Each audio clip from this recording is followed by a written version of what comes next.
Hey, and welcome to my video lessons on setting up a productive Python development environment using the Sublime Text Editor. In this course, I'm going to show you how to set up a Python development environment from scratch, starting with a new Windows 10 installation, and we're going to install Python, Git, and Sublime Text completely from scratch, and we're going to end up with the setup that I'm demoing to you now. So I just want to show you some of the coolest features in this setup before we dive into the actual lessons where you learn how to set everything up. So the first thing you can see here is that I've applied a couple of visual tweaks to my Sublime Text setup. For example, I'm using a custom dark color scheme here, which is just a lot nicer when you're staring at your screen for a long time, working with your code for a long time, and it just makes it easier to focus. Also, it gets rid of this distracting white area here in the default sidebar, and it adds these nice and colored icons for file types. I've also integrated Python code linting into my setup. So that way I can get instant feedback on any code that I write. So for example, if I introduce an error here, let's say by calling the print function, which clearly doesn't exist, as soon as I save the file, the linter will run and it's going to call me out on that error and it's going to tell me that I'm using an undefined name print. The linter is also going to call me out on common formatting issues. For example, here my code doesn't follow the PEP8 code style guide, and I can see that here in the linter error where it says I expected another blank line between functions. So as soon as I insert that and save the file again, the error goes away. And then here I can see an error where the linter tells me that I shouldn't compare to none using the equals equals operator, but the recommendation is to use the is operator. And here I'm having some extra white space that I should clean up. All right, now the file is nice and clean.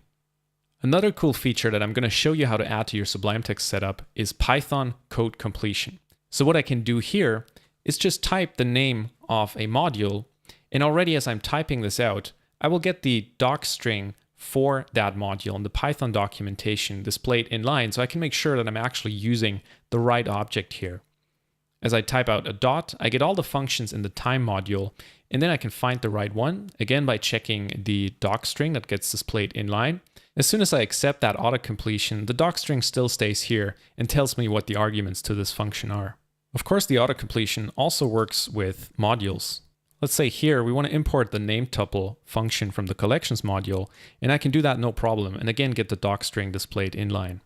Yet another cool IDE-like feature is the ability to jump to the definition of a Python symbol. So I can just click on Go to Definition, and this will take me directly to the actual implementation in the Python standard library. Of course, the jump to definition also works for my own code. So I can just right-click on Cancel Job here, and then click Go to Definition, and it would jump me directly to where that class is defined in my Python code. So this is a killer feature for working with any kind of larger code base inside Sublime Text. I showed you some of the formatting errors that could be detected by the linter, and I want to introduce some more here. Now when I save that file, the linter complains about the incorrect formatting of this file. Now a quick way to fix that is by triggering the PEP8 auto format, and that will take care of it, and I don't have to worry about it anymore. I'll also show you how to integrate the Git source control system with Sublime Text. So a couple of cool features to demo here.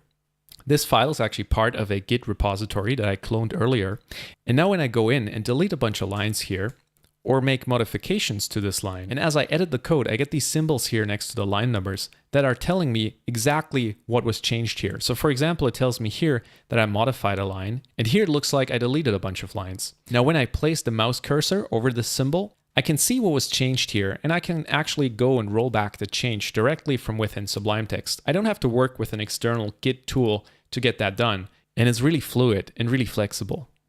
You might have also noticed that I'm running a custom editor font here. In the course, I'm going to show you how to set that up and basically how to install any font you find on the internet inside your Sublime Text editor, because there are so many awesome choices for programming fonts available. There are also a couple of changes you can make to the font rendering settings to really tweak the look and feel of the editor area to make sure the code is perfectly legible and just a joy to look at. I will also show you how to set up Sublime Text to make it easier for you to write beautiful PEP8 compliant code. So for example, we're going to add a bunch of helper lines here that will make sure that you can adhere to the line length limits. And we're going to set up the editor to trim trailing white space so that you don't have to worry about managing this really boring aspect yourself.